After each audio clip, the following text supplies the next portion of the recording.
Hello, and welcome to another edition of Dpcc Tv. My name is Sam Rafford, and I'm the president for the Buffalo Public Schools District Parent Coordinating Council, and I'm very excited to be with you for another good, informative conversation about what is going on within our Buffalo Public School District.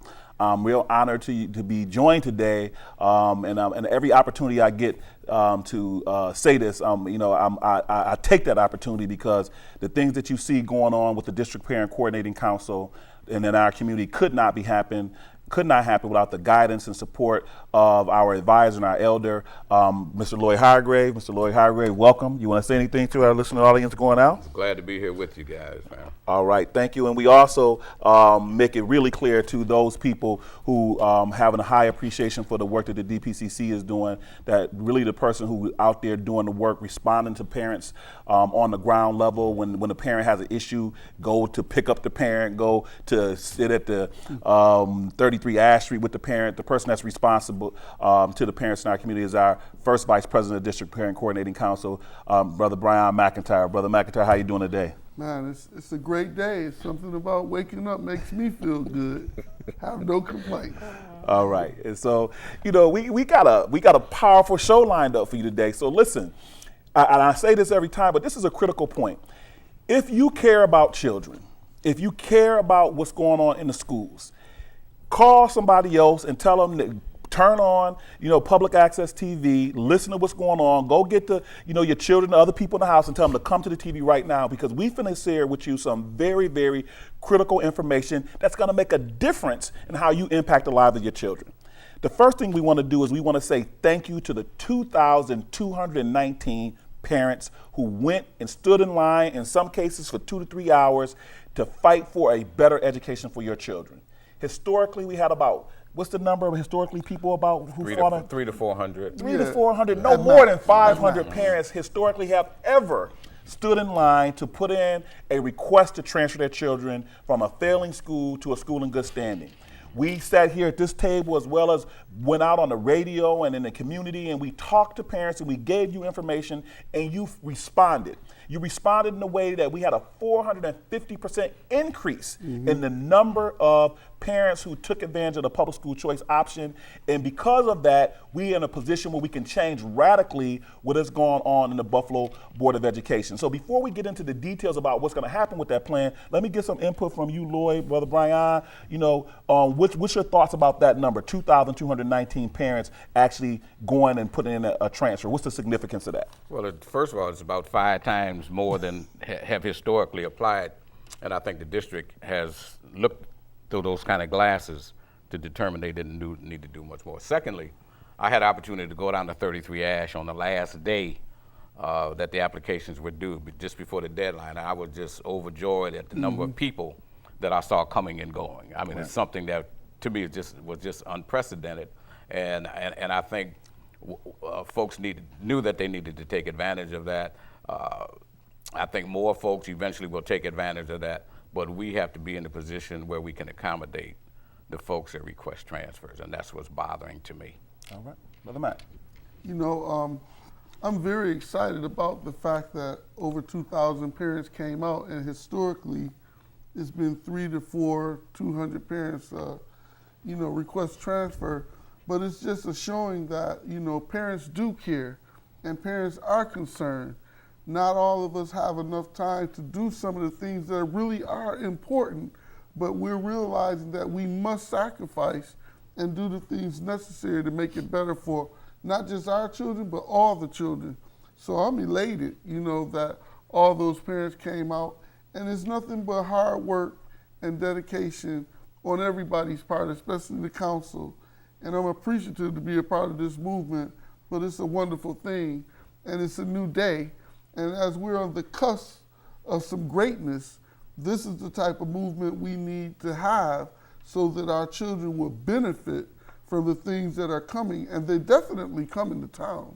Well, I think the main point here is that we have always said that part of the reason why parents haven't taken advantage of this opportunity is because they just didn't know. Yeah. You know what I'm saying? So we've actually demonstrated that and proved that, and you did too, parents. The reality is once parents got the information that they had the right to transfer their children, and they continue to have the right. I mean, I think it's really important for people to understand that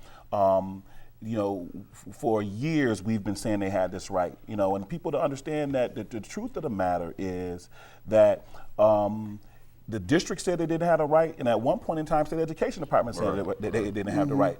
Truly, the only person who was convinced without a shadow of a doubt that right was there and that we should fight for it no matter what everybody is saying is you, Brother Lloyd. Why were you so adamant about the fact that in the face of the district saying, no, y'all don't got to do that, the state saying, well, we don't think you got to do that, and you saying, no, keep fighting, and we kept fighting, and ultimately you were proven to be correct. What were you so adamant about that? I was clear on what the legislative intent was in terms of the letter and the spirit of the legislation. And just saying it very plainly that 2 of our kids were in failing schools and they needed opportunities to do better in school, and school choice it has grown out of that. And I agree that for years the district downplayed the fact that you had the right, and I would add responsibility to take your child or children out of failing schools and put them in higher performing schools. But the district over the years never did anything to encourage that.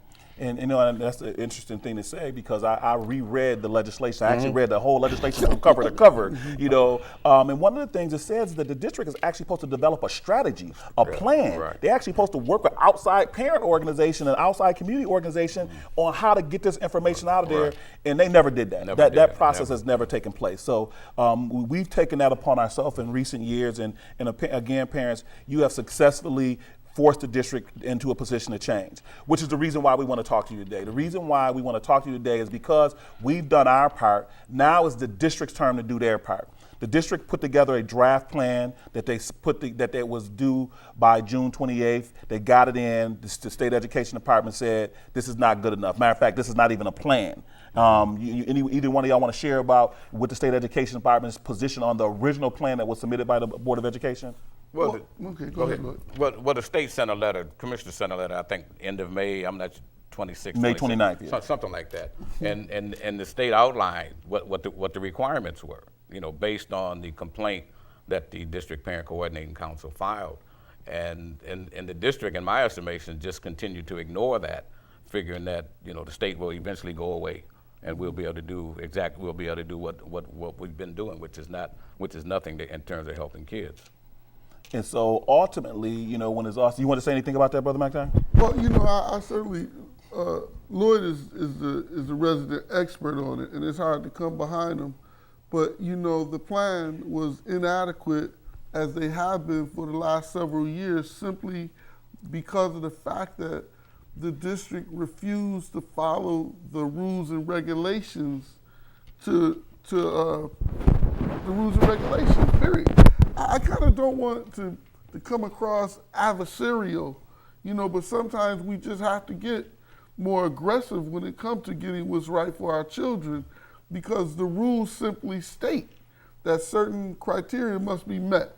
Right. And when they don't include the parents in the process and don't consider the impact on the children that's being served, and when they continue to do the same old thing that has proven not to work, it's a problem.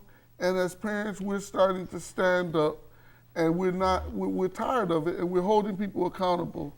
And that was the problem with the last few plans. Well, I think it's important to distinguish telling the truth from being adversarial. Now, people may take the truth as adversarial. But the facts are there are 48 out of 57 failing schools. That's a fact. That's not an adversarial statement. That's just a true statement. And so when you talk about what a failing school is, a failing school means that it's one of the worst 5% of schools in the United States of America. Not just the state. Yeah. So the truth of the matter is we have 28 of those schools who are called priority schools, and then we got another 18 that are focus schools that are right there behind on their way to that status. And so we got to come to terms with the fact that that's the condition we find ourselves in, and we got to do something to move ourselves from that condition. But they send in this letter they send in this plan on June 28th to say this is not good enough. So they have to submit a corrective action plan modifying the original plan. Now we've seen that corrective action plan came out a couple of days ago. That corrective action plan actually says that what they're going to do, and this is really important for you, this is the information that we were telling you to go get people to have.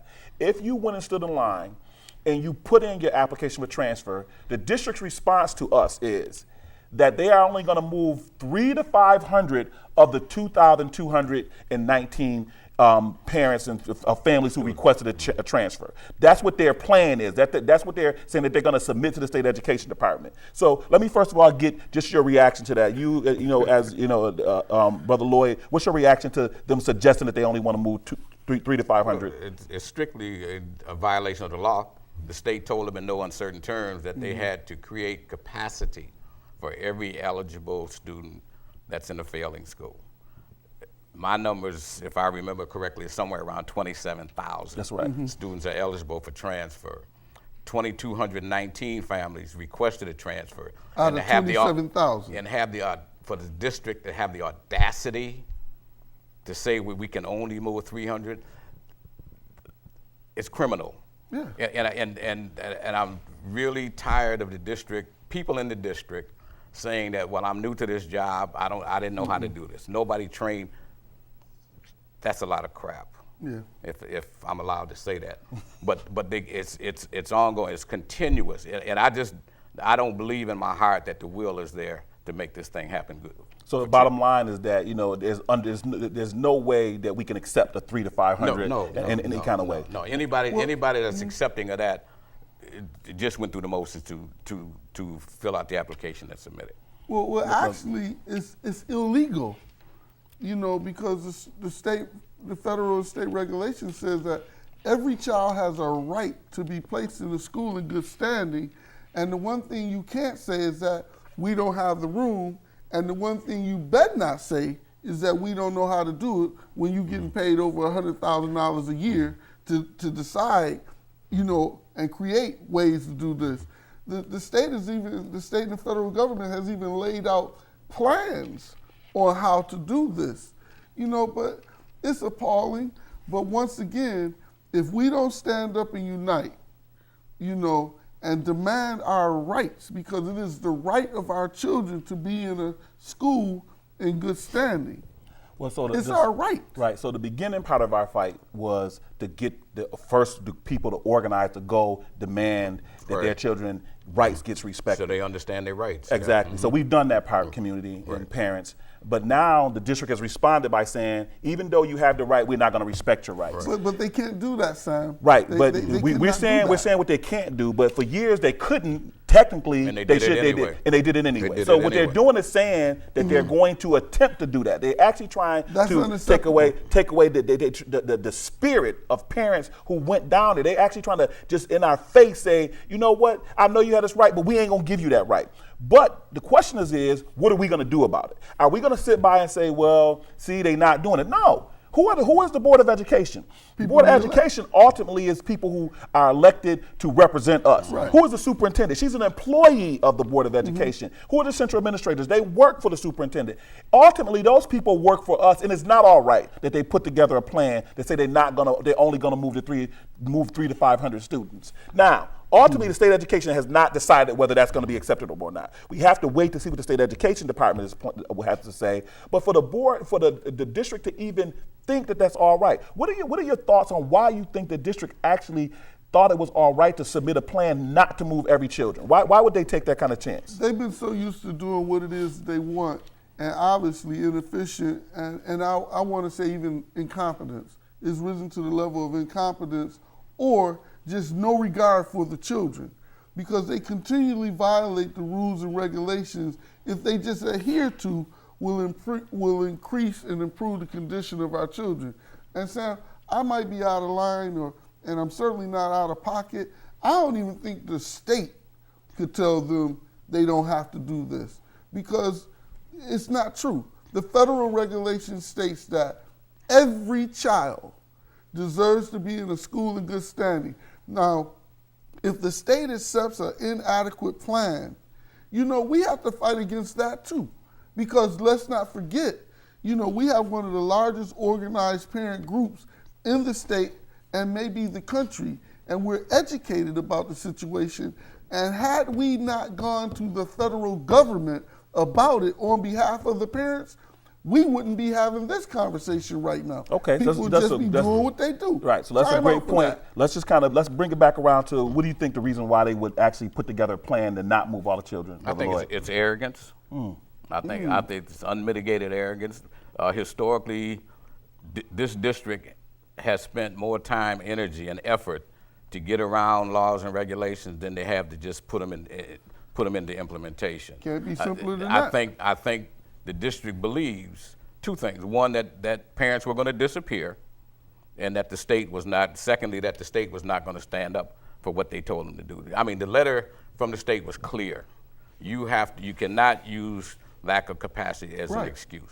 You have to create capacity for every one of the eligible students. And I repeat, 27,000 plus, and there's nothing in the first plan that was submitted, there's nothing in the current plan that we've seen that builds that in. All they're talking about is speculate. They speculate. Everything is speculation. This current plan is projecting possibly 2 years out before just a third, no, 2/3 of the children will be accommodated. But now do the math. I got over 2,000 now. You're telling me even 2 years out, you're not even going to be up to 1,700. Now, next year, what about those kids that want to transfer to a school? Well, let me do this. Let me give a little bit of input about what I think the reason why they're doing it is, and then hopefully we'll get some statistics up and tell you what's in this current plan. But I think people have to go back historically and remember what the district's approach to Race to the Top was. Remember when they had to move the principals 3 or 4 years ago, 4 years ago when they was supposed to move the principals out of those failing schools, and Dr. Williams said, I'm not moving them. You know what I'm saying? You know, and the state education department saying, well, you can't get the school improvement grant. You can't take our school improvement grant dollars that require you to move them and don't move them. Dr. Williams said, I'm going to not move them anyway. State had to come here personally. Dr. Steiner came here and imposed on the district, you're going to move them, you know what I'm saying? And so I think the same thing is going on now. In order to save face with the unions, what the superintendent is attempting to do is say that, you know what, I know that this plan that we're getting ready to submit is not adequate. I know the state education is not going to go for it. So the state education department is going to come in and have to impose a solution. They're going to come in and have said, you have to do this and this. Then she can turn around and say to her unions, and the board, they're going to turn around and say to unions that, see, we didn't do this. We didn't come up with a plan to solve the problem. The state made us do this. You know what I'm saying? And so I think we need really to be more effective in our approach in order to prevent from deferring to the state education department. They ain't trying to make the state education department the bad guy, you know what I'm saying, like we did many, many years ago. I just think it's a ongoing strategy that the unions come up with, and they drive superintendents and boards to go after the state education department to blame them for the problem. Well, you know what? This is something I have to share.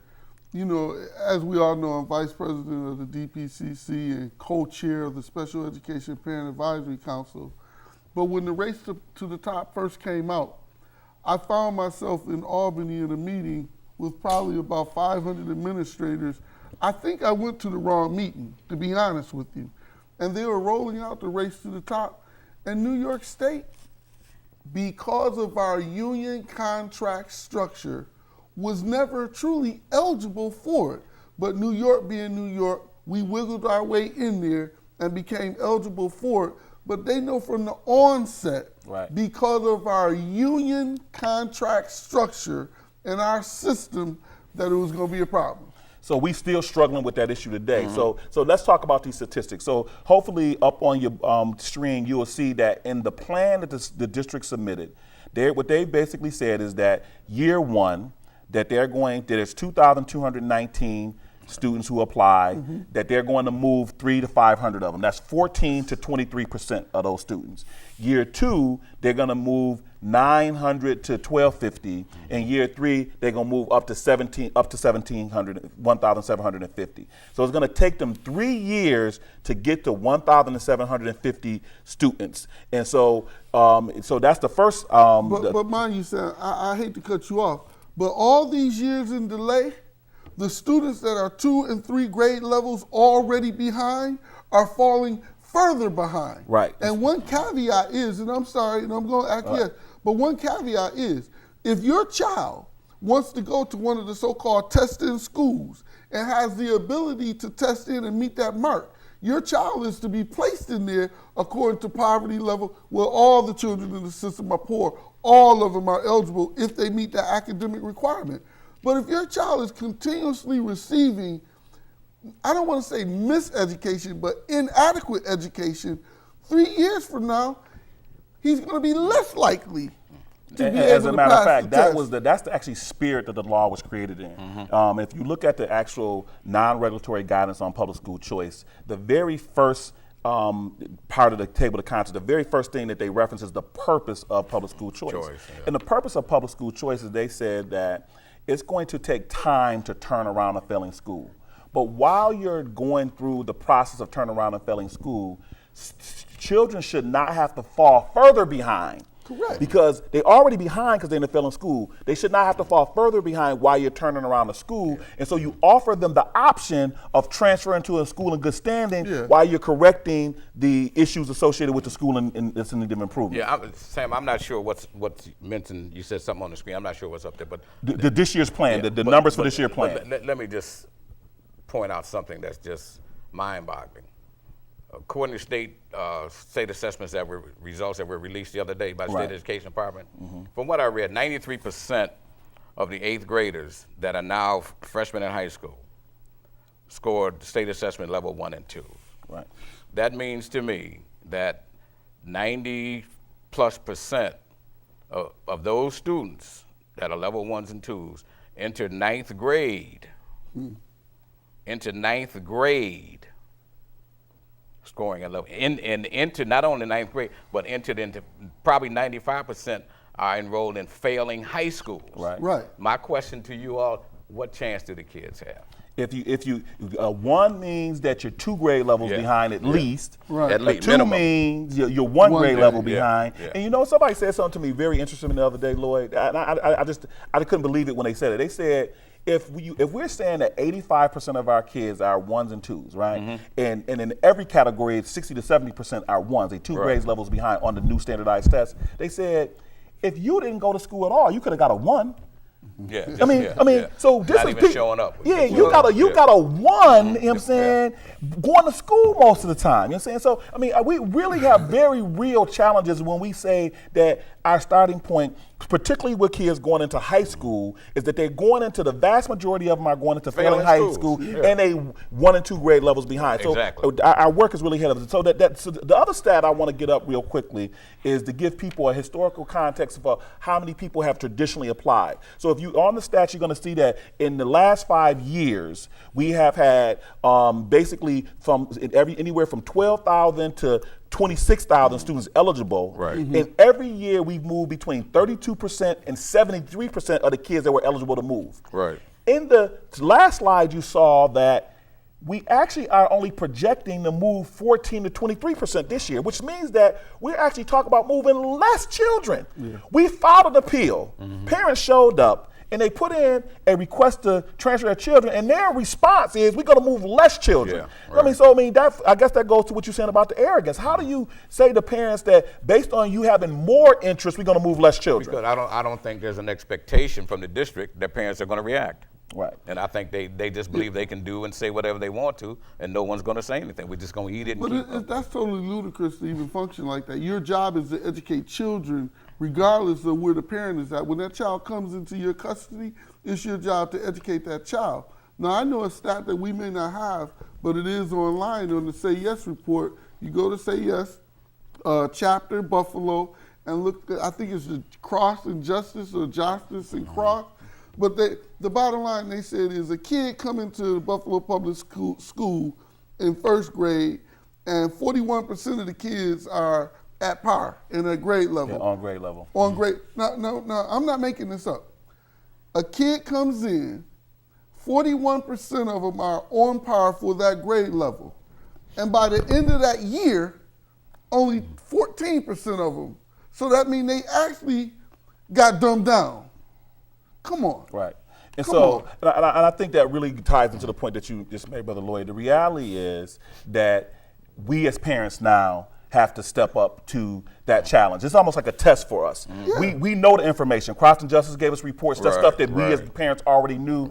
We know that the district ultimately has put together a plan that basically disrespects the fact that parents have went forward and organized themselves to do better for our children. And have the right, though. And so now, parents, what we're saying to you is that we get ready to go for a break, but what we really need you to do is understand that we are the ones ultimately responsible for what happens to our children. That's right. We cannot in any kind of way sit back and say that what they're doing is acceptable. They're only going to do what we allow them to do. That's right. I can give you example after example where the district has come forward and said, for example, we're going to close School 53. Right. And the people in that community come together and said, no, you're Not not. gonna happen. And now not only is School 53 not closed, It's they put another $7 million into it. Yeah, And the same thing can happen here. Right. Not only can we say that not only are you not going to move 300 to 500 kids, you know what I'm saying, you're going to move 2,219 Right. children. That's right. You know what I'm saying? And we have the right and responsibility to do that. So what we need you to do is pay attention to what we're going to be talking about in the second half of the show. We're going to ask you to join us. You know what I'm saying? The DPCC meets, I mean,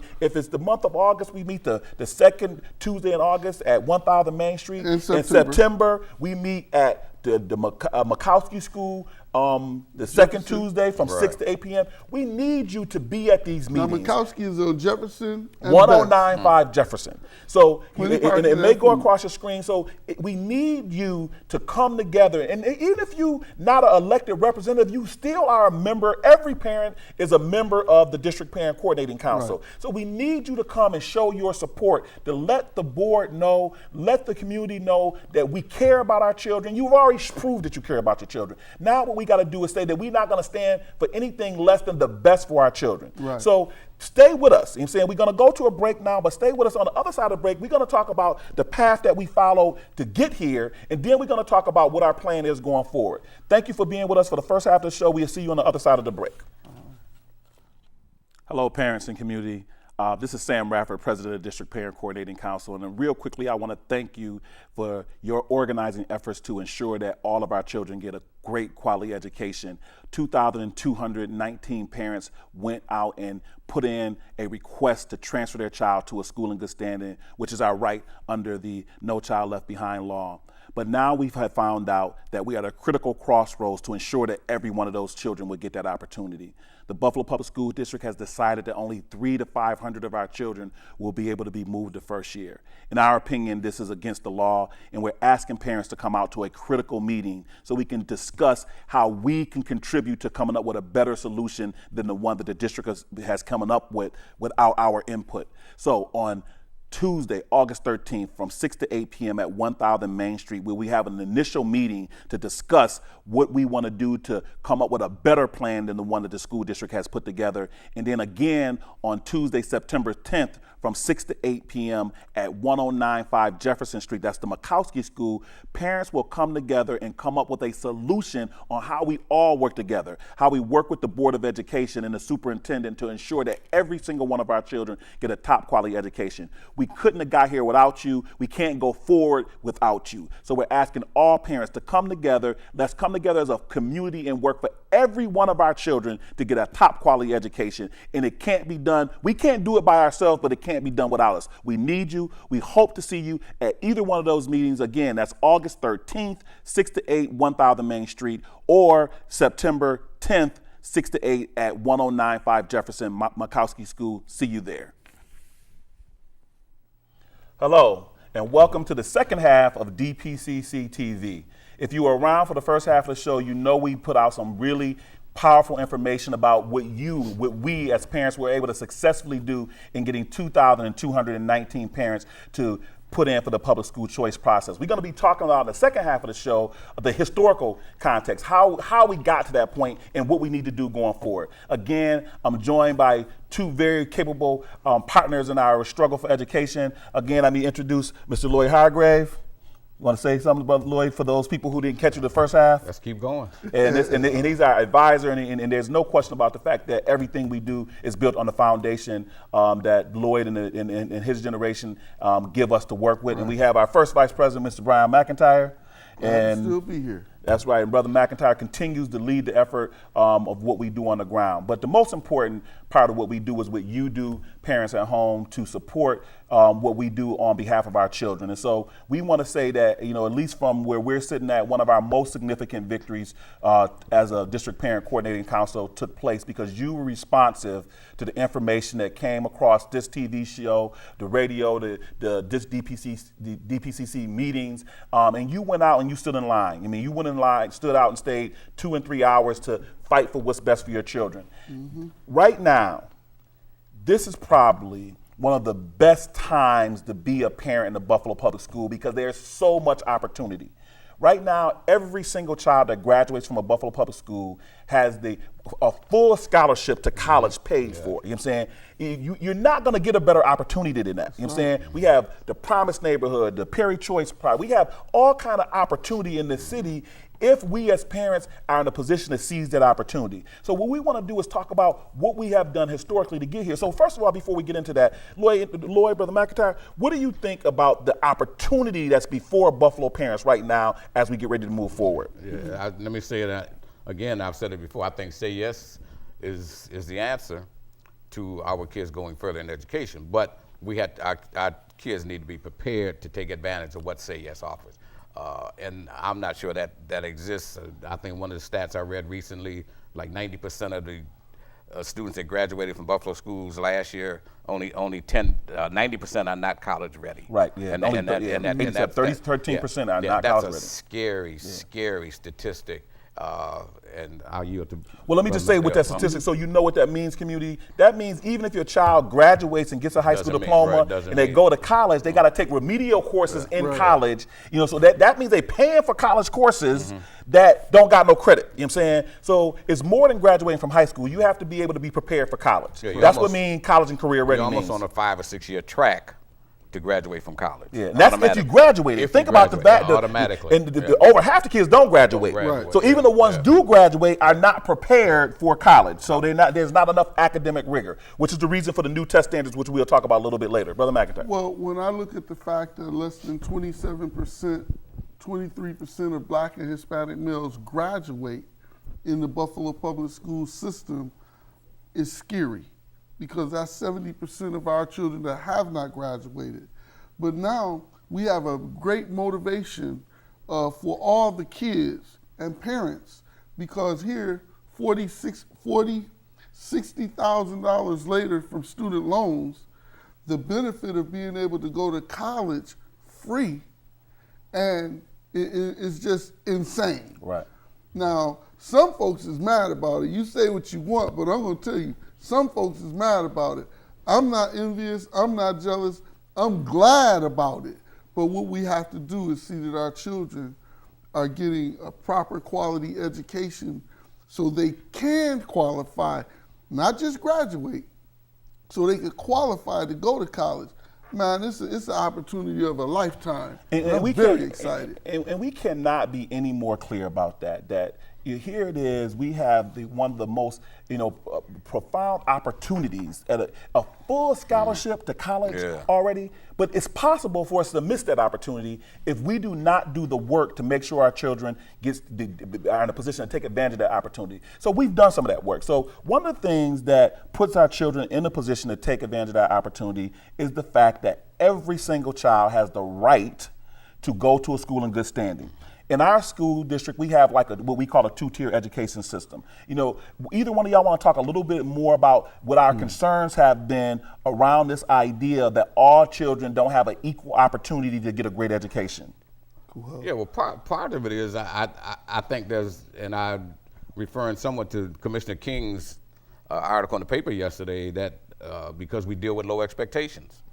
I think there's a sense that all children are not going to learn, so why waste time and energy and effort on them? And I think that has helped contribute to the two-tier system, where we have really fine criteria-based schools, and then there's the rest. But I think I just harken back to a time I remember some years ago I went to a meeting with parents from what was at the time School 39, and I remember the principal standing up in the meeting and said, because of their low socioeconomic status, Black kids can't learn. I will never in my life forget that. The principal at the time at what was then School 39 stood up in a public meeting and said that. Wow. Okay, and I think some of that carries over today. I think there's an expectation and a mindset and a climate that tells folks, don't worry about it. Well, just to finish out that story. So what ultimately happened with that principal? He was gone in 2 weeks. So, The district transferred him within 2 weeks. Yeah, so that's the challenge. Yeah. The challenge is that, people could start with that position, you know what I'm saying? But as parents, we got to make it clear that that's not all right. You want to say, Brother Matt? Well, I was going to go down the line and talk about institutionalized racism and the impact it has in our public education system. When you look at the majority of the public school population is minorities, and to receive such an inferior education like we have and have been is criminal. In regards to the 2-tier system, we created that. I think it's a 3-tier system. We pull out the best of the crop and only certain people could go. Then you got the schools that everybody else go to, and then you got just basically the throwaway schools where you have 3 principals, 3 administrators. Like the alternative schools. Yeah. But the dumping grounds. Now this I'm not clowning you, and I'm not playing. We have a school that has 3 administrators making over $100,000. I'm not talking about the teachers, making over $100,000, and there's less than 100 children assigned to the school, and less than 30 children come to the school. All right, so Now, it might sound off, but this is by design, brother. This is by design, and we need to hold people accountable, and we need to demand that people do what they're getting paid for, stop wasting our money, because that's the big thing.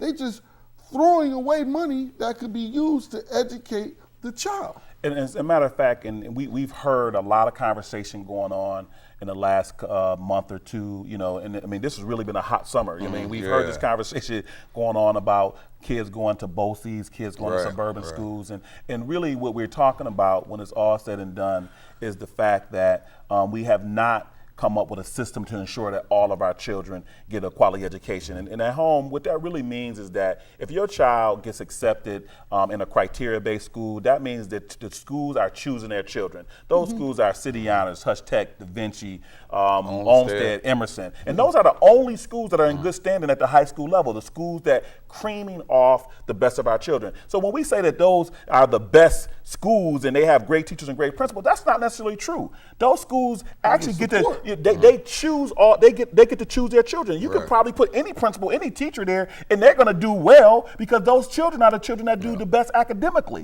And so that could never happen in a suburban school district, for example. In a suburban school district, parents are not going to take their tax dollars and allow some kids to get a great education and other kids to get a less than a great education. And that's what goes on in Buffalo. And that's what we mean by a 2-tier education system. The plan that was turned in by the Board of Education or the administration to the Board of Education to deal with public school choice did not address it at all. And even though we know the reason why we have failing schools and persistently low achieving schools is because we cream off our children. We separate our children based on academic performance. Unlike suburban school district where they have almost no failing schools, they keep all children in school together. All schools are basically the same school. You have advanced placement courses, vocational courses, all that in every school building. Why is it that in Buffalo we don't have a school system where everybody all equally get a good education in all buildings? Let me just go back one more time.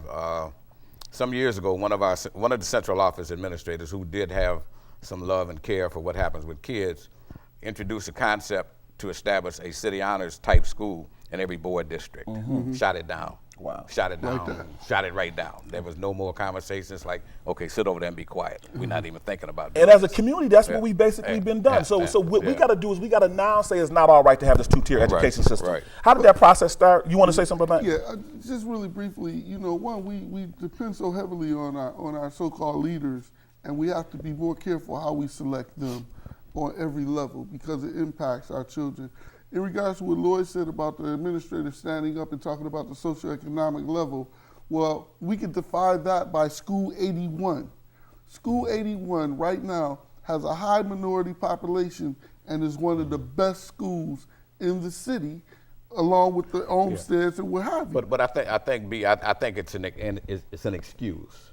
Oh yeah, certainly. I think but the I'm district, saying that defies that I mean, there's all kind of evidence of that. But I think the district uses that They want us to focus on the fact that poor kids need breakfast and lunch and dinner, and they need, we need to buy them clothes. And we need to give them sound education. Yeah, but they don't talk about sound education. Right. I know. What they say is we can't provide a sound education because of these factors. Well, So in other words, they're making excuses. That's That's all they do. That I really want to make is that, remember, Buffalo led the nation. Buffalo led the nation in vocational training and magnet schools. Other states planned their education system off of what we did. So I think our system was dismantled. And you got, really, BOCES is Buffalo's vocational program put out in the suburbs. They actually learn from us. So part of what our challenge is that we need to have our administration, our leaders talk about, as opposed to sending our children out to the suburbs or sending them to BOCES, talk about how we go back to the capacity that we had. And do what we can do. And do what we can do. Because this city was designed for 500,000 people. But we have see, 300,000. But part of that, again, now let me go back to John King's article that I read. John King he talked about the weakness of the educational leadership in Buffalo Public Schools. Weakness? Weakness. Or incompetence? No, he said weakness. Okay. We can He add said lack anything. of leadership Yeah. and lack of vision. Yeah, we can add anything to that, but he made it clear in his statement that a major part of this problem, in my interpretation, starts at the top. And there's So no it doesn't question matter. about it. It doesn't matter who the superintendent is, because even the Bible. And I'm sorry, but the Bible say the people perish for lack of vision. No question about it. So part of what we have to do as a community, and we've done, and this is really what we want to bring up in this history, is that what we've done to get here hasn't been magic. No, it's hard work. This is really, really hard work. And I want to say, as a community, part of what we did is we first of all, on the public school choice issue, we went and found a law. So, you're going to see on your screen that there's laws that guide what we're doing. This is the public school choice non-regulatory guidance. So the school district in the plan that they just submitted, you know what I'm saying? If you go and you look at, go Google public school choice, NCLB, No Child Left Behind, public school choice non-regulatory guidance, you will not see reflected in the plan they submitted the guidance that is in the federal regulations on how you implement it. I mean, what does the word guidance here mean? I mean, why is the district not using the guidance that the federal government they offers? probably white it out on their document. It doesn't exist on their document. I need you to say that again, because I'm sitting up here and I do understand, but I need you to make that even simpler, because I'm missing something. Well, here's the bigger point, right? We don't have time to get into the details of it, but you can go check out the fact that when we went to the state education department and we said that there's a federal law that says our children by right do not have to stay into schools that are failing schools. They have the right to transfer to schools in good standing. We went to the federal law and we read that. We went to the district for 3 years in a row and told them that. So when they tell us that they can't only move to 300 to 500 kids,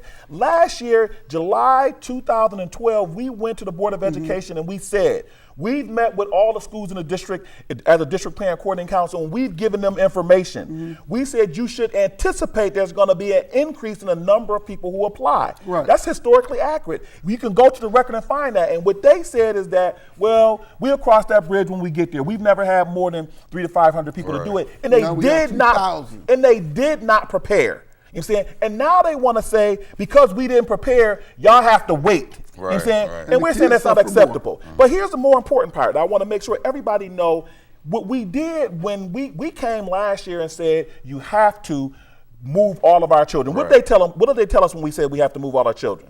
Well, the state and the district at first said that they don't have to. And then they said they also didn't have room to do it. And that was they used lack of capacity as their factor. Which is number one illegal according to the rule book. I'm going to read it right there. I'm going to read it right here in the non-regulatory guidance.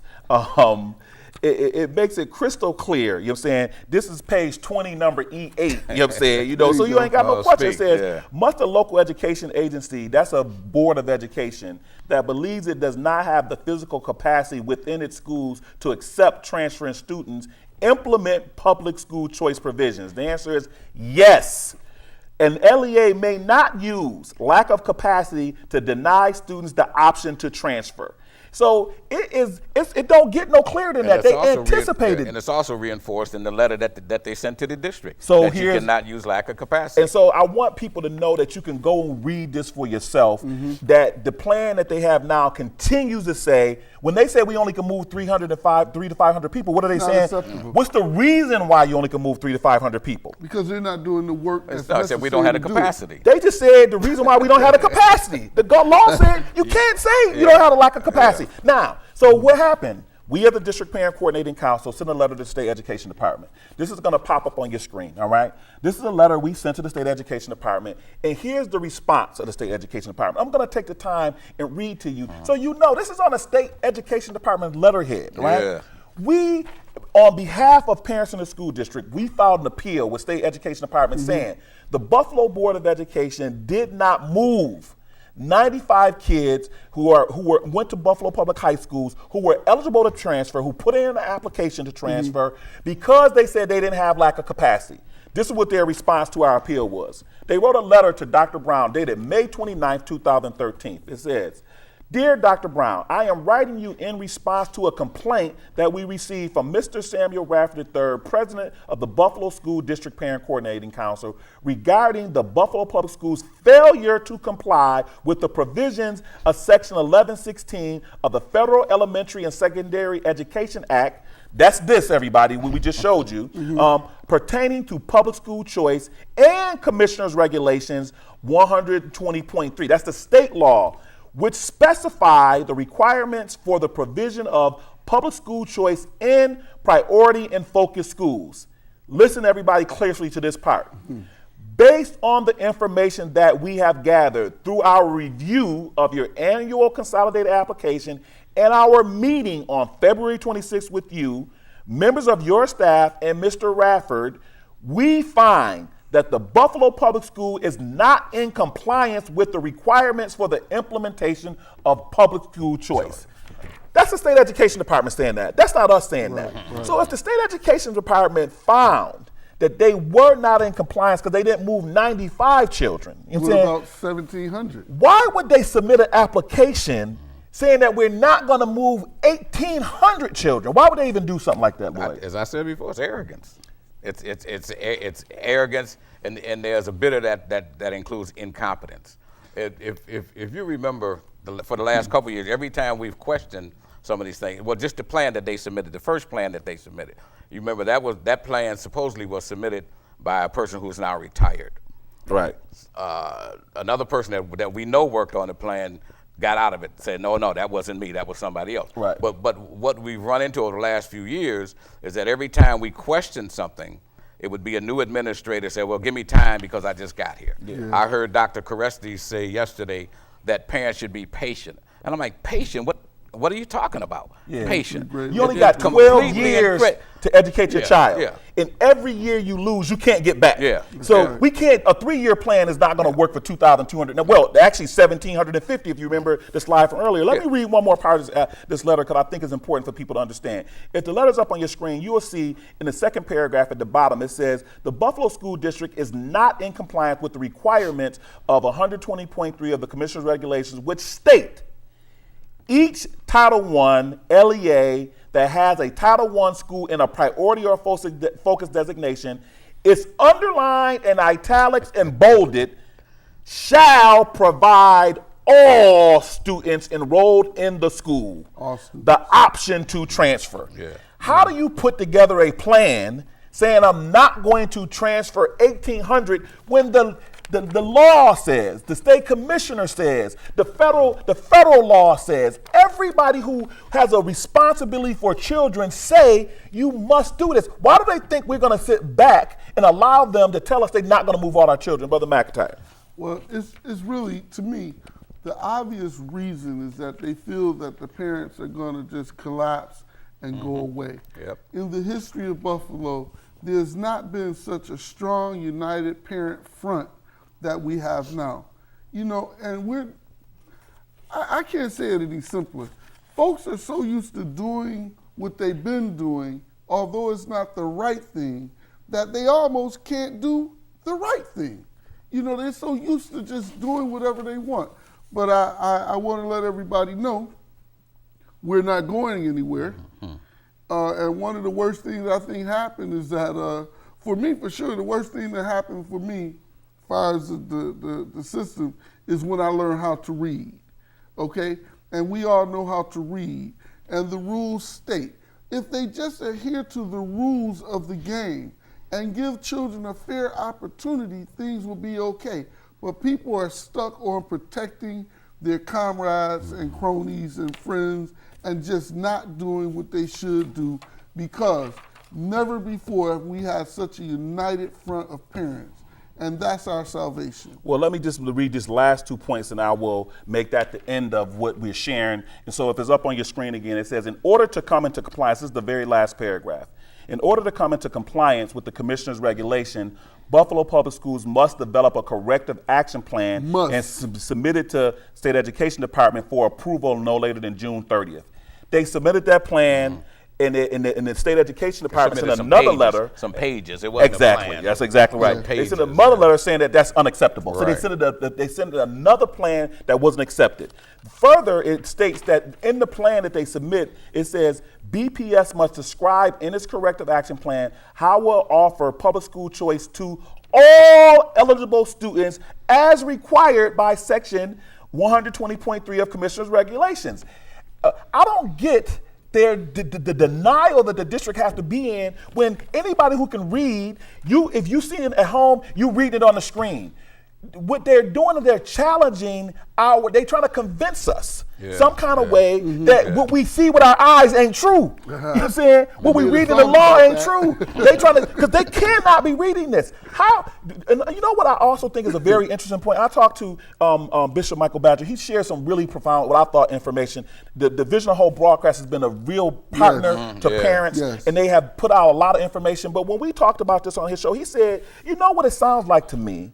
Is that the administration is saying to the State Education Department that we can't come up with a way to put all 2,219 children in a school in good standing. We don't know what to do. So he said, well, that's all right. That's fine. He said, don't argue with people who say they can't do the job. Get rid of them. He said, just say, if you can't do the job, that's fine. Get out the way and let somebody else do the job. Yeah. He said, we might need to say to the State Education Department, if the Buffalo Board of Education and the Buffalo administration is saying we can't do the job, we may need to be saying to the state, you need to come in and take it over to make sure this gets done, because they're telling you they can't do the job. So what do y'all both think about the possibility of the State Education Department saying, if you can't do it, we're going to come and take it over? What are your thoughts? Yeah, I think one thing for sure, I think superintendent and staff have acknowledged the fact that they can't do it. And my suggestion would be that the superintendent and her cronies just leave. Well, whoa. Don't ask me if you don't want to hear it. Hey, it is what it is. Yeah. But to me, I have a problem with the fact that the rule book, the non-regulatory guidance, states exactly what you can do. They could pull trailers up to the building. They could annex other buildings. They could bring. It's laid out what to do. But I think they refuse to do. But B, you have to have the will to do it, and I do not believe the will. Just as we talked about the low expectations, they're relying on all the social factors. Yeah. And that we will get so tied up in looking at the social factors, we will ignore the fact that our kids are not learning. Well, let's, because we get ready to move, we only got a couple minutes left. Let's get a straight answer. Do you think, I heard Assemblywoman Crystal People say maybe we're at this point where we just simply can't do it in Buffalo and we may have to have a state takeover. So just a yes or no. Do you think we should have a state takeover? Yes. What do you think, Brother McIntyre?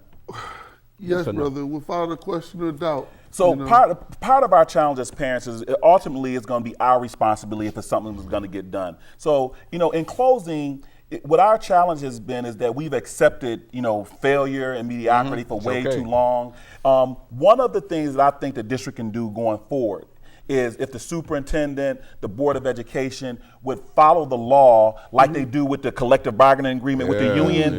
They would follow the law and they would include the community, include parents in the process of coming up with the solution. I mean, because even with the plan they have, if we were at the table as parents and we weren't, And if community would've said people more. take somebody experienced and expert in this, as Lloyd Hargrave was at the table, and other community groups was at the table, and we all came to the conclusion on what we needed to do, we can all be invested in the future going forward. But it's not the job of 1 or 2 or 3 people to sit down in a room and come up with a plan and try to shove it down our throat, telling us what they can't do. It's our job to collectively come together and talk about what we can do. And if we all start showing up to these meetings, please join us, you know, at the District Parent Coordinating Council meeting. If it's August, it's at 1000 Main Street on the second Tuesday in August. If it's September, is at 1095 Jefferson Avenue at the Makowski School. Please join us for the District Parent Coordinating Council meetings. We're fighting for you. You can go to our website, buffalodpcc.org, and get ongoing information and be kept up to speed about what's going on. Any closing comments? You know, we got about a minute left, Brother McIntyre. I know we're really winding it down, but one of the things that I found out is that when this plan was put together, it did not go through the school board members that we elected to represent us. Right. Okay, and then the other thing I have to throw out there is the fact that you have to realize that the district is somewhat hog-tied by these contractual agreements that are not beneficial for the children, but the adults. Because I just want to leave. But in the state takeover, those contracts will be nullified. So that's part of one of our challenges. All I care about is us getting to educating the children. But we must realize the realities of what's going on. And then also I end with this fact. Not always does the leadership reflect the body. So not just parents, teachers got to stand up and say, no, we want to teach these children, we need supports, we don't want to be hog-tied by these antiquated contracts that's just beneficial for us, and we watching our babies go out there and die or, you know, just lost to the world. Great closing point. Any closing comments? Yeah, and short of a state takeover, I think that Phil Rumor should be the superintendent of schools. Now, I'm trying to be serious, man. But I think, no, seriously, Phil controls pretty much what's happened. But I think if the superintendent and her cronies would resign, Phil get appointed superintendent and hire more teachers to fill in the places of all those central offices, highly paid central office administrators, I think a lot of things will get settled. Wow, that's interesting. So when it's all said and done, I really believe at this point what's going to be required is a parent takeover. Parents ultimately, we are responsible for our children's education, and it is not going to get better without us. You know what I'm saying? We may not be able to do it by ourselves, but it can't be done without us. I mean, that's a really important part of this conversation. The more active we become, the more invested we become, the more knowledgeable we become, the better results for our children. And there's no better time for us to get active with our children when all of our children get a full college education. And like Brother McIntyre shared earlier, a parent is not just a biological parent of a child. You as a community member, you as an aunt, uncle, grandparent, we all need you. Please join us as the District Parent Coordinating Council. Thank you for being part of another edition of Dpcc TV. Thank you to Public Access for this opportunity to get this information out here. We couldn't do it without the support of Public Access. And so thank you. We see you next time. God bless you all.